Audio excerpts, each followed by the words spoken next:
Welcome to the Artful Rogers channel, where we explore the mysteries of the past. Today, we're diving into one of the most misunderstood periods in European history, the Dark Ages.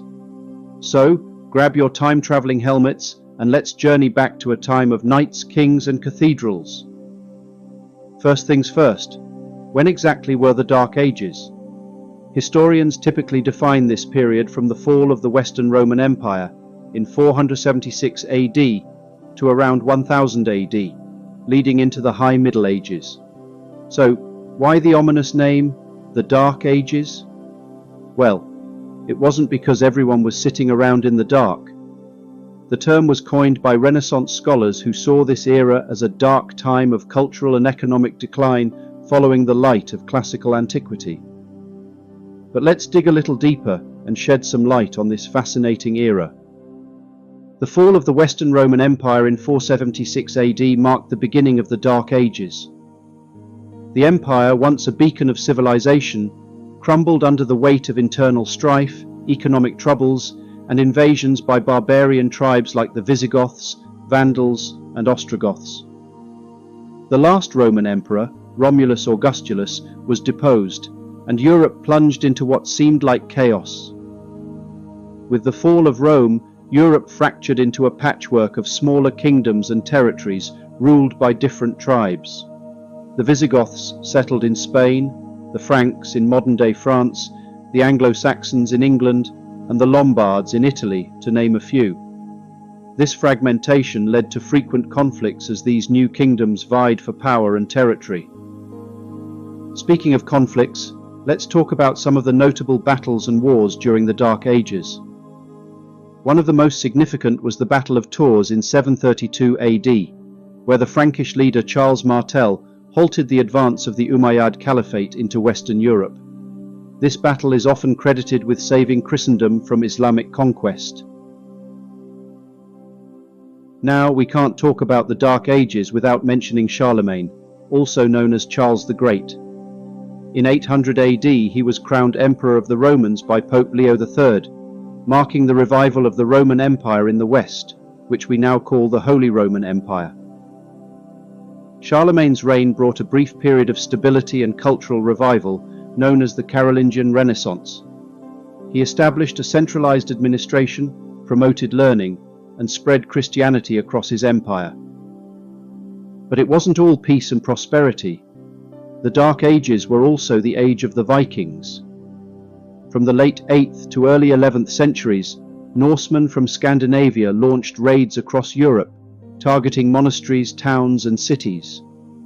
Their longships were the terror of the seas, and their raids extended as far as the British Isles, France, and even into the Mediterranean. Now let's look deeper into the daily life of people during the Dark Ages. For the majority, life was centered around the manor and the village. The social structure was rigidly hierarchical, with peasants or serfs working the land for local lords or landowners. In return for their labor, they received protection and a small plot to farm for themselves. The manor was the economic unit of the time, consisting of the lord's estate, farmlands, and the village where peasants lived. Life for peasants was tough, long hours of hard labor, basic living conditions, and limited rights. However, they were not entirely without hope. The church played a significant role in their lives, offering spiritual solace and a sense of community. The church, the cornerstone of medieval society. The Roman Catholic Church was the most powerful institution of the Dark Ages. It influenced every aspect of life, from politics to education to daily routines. Monasteries became centers of learning and preservation of knowledge, while bishops and abbots often wielded significant political power. There were also the gentry and nobility, and life for them was quite different. They lived in castles or large manor houses and held vast tracts of land. Their primary duty was to provide military service to their king and to administer their estates. This class included knights, who followed the code of chivalry, engaging in tournaments and warfare, defending their lands and their honor. Medieval warfare was brutal and frequent. The Dark Ages saw countless skirmishes, sieges and battles as rival lords and kingdoms clashed. The Anglo-Saxon kingdoms in England, for example, were in near constant conflict with each other and with Viking invaders.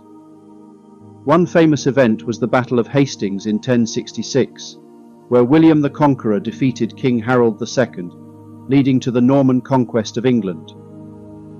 And let's not forget the rulers. The Dark Ages saw many notable kings and queens. In England, Alfred the Great stood out as a wise and fair ruler who defended his kingdom against Viking invasions and promoted learning and justice. In France, King Clovis united the Frankish tribes and converted to Christianity, laying the foundations for the future French state. But what about the general way of life? For most people, life was simple and centered around agriculture. Villages were small, self-sufficient communities where everyone had a role to play. Trade did exist, but it was limited and often local. Markets were places where people could buy and sell goods, but the economy was primarily based on barter rather than money.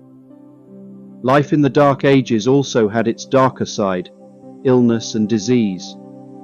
Without modern medicine, even minor infections could be fatal. The most infamous of these was the bubonic plague, or Black Death, which struck Europe in the mid-14th century. Although this was slightly after the traditional end of the Dark Ages, it had roots in earlier times and devastated the population, killing an estimated 1/3 of Europeans. Despite these challenges, the Dark Ages were not entirely devoid of progress. Monastic schools preserved and copied ancient texts, and by the late Dark Ages, the first medieval universities were emerging, such as the University of Bologna and the University of Paris. These institutions became centers of learning and helped lay the groundwork for the intellectual revival of the High Middle Ages. Art and architecture also flourished in their own way.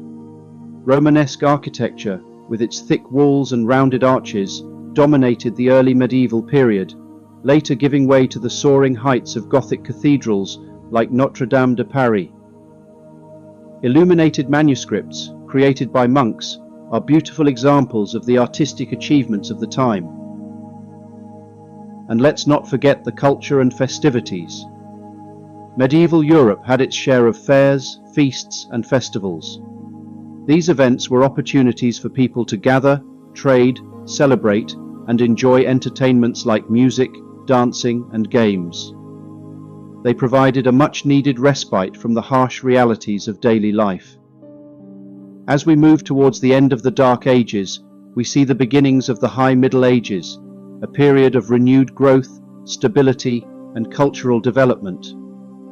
The foundations laid during the Dark Ages, despite the turmoil and hardships, set the stage for the remarkable achievements of the later medieval period. So, was it really all that dark? The Dark Ages were a time of transformation, resilience, and gradual progress. While it had its fair share of struggles, it also paved the way for the vibrant and dynamic medieval world that followed. Thanks for joining us on this journey through time. If you enjoyed this video, don't forget to like, subscribe, and hit the notification bell if you want to be kept updated on future releases from the Artful Rogers channel. Until next time, keep exploring the past to understand the present.